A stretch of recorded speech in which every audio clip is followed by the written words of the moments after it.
Sir, मैं आयुर्वेदिक पात्र के बारे में बात करना चाहती हूँ, क्योंकि आयुर्वेद के अनुसार पात्र भी चिकित्सा है, यूटेंसिल भी मेडिसिन है। तो आयुर्वेद के अनुसार कौन से यूटेंसिल्स, कौन से पात्रों में खाना नहीं खाना चाहिए और कौन से यूटेंसिल्स में खाना खाना चाहिए? बाकी सभी में खाना चाहिए जी। जो एल्युमिनियम का बर्तन है उसमें नहीं खाना चाहिए।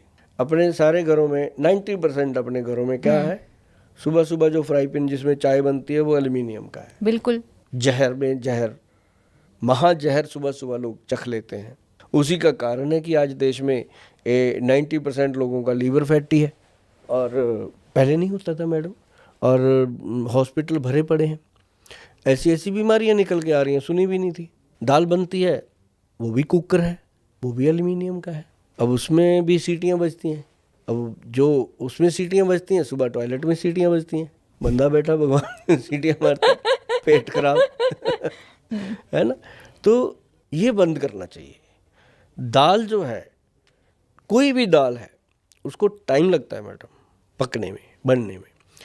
पकी हुई दाल, पकी हुई सब्जी खानी चाहिए।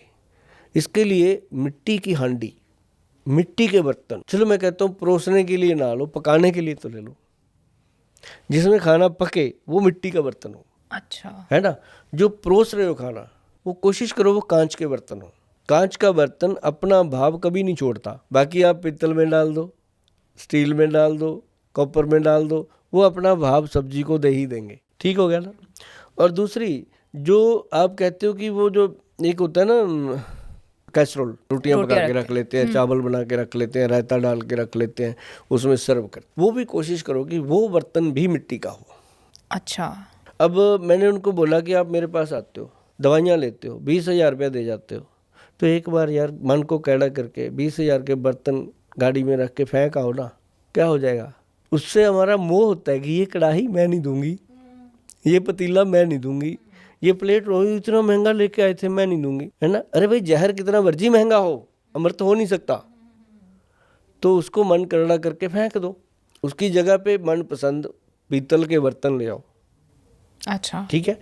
और कांसे के बर्तन ले आओ, मिश्रण होता है ये कॉपर का। अच्छा। कांसा और एक कॉपर के बर्तन ले लो, है ना, ये अच्छे होते हैं।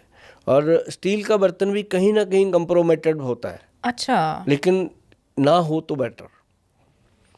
आप जो बॉन चाइना लेते हो वो कभी ना लो, नॉर्मल कांच के बर्तन ले लो, वाइट कांच के बर्तन ले लो, तो उसमें आप सर्व कर सकते हो, खा सकते हो, पी सकते हो।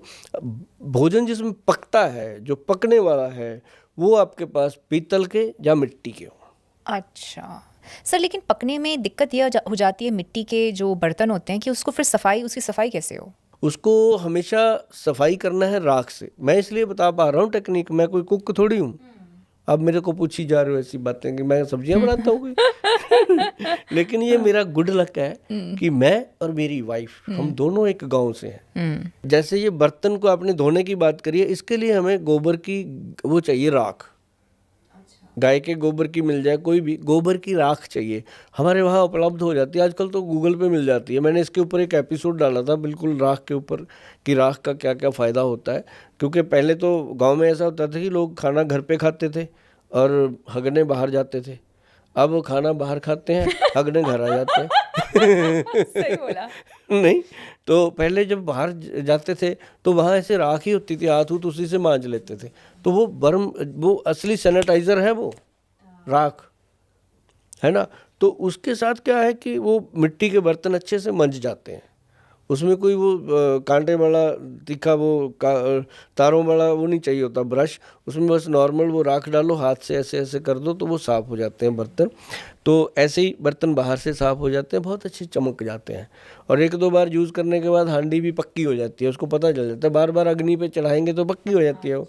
उसमें घी भी डलता है, तेल भी डलता है ना। उसकी सेवा हो जाती है पूरी, वो पूरा आपका साथ देती है, फिर टूटते नहीं वो बर्तन जल्दी। अच्छा। तो ये चीज़ अच्छी है। अच्छा।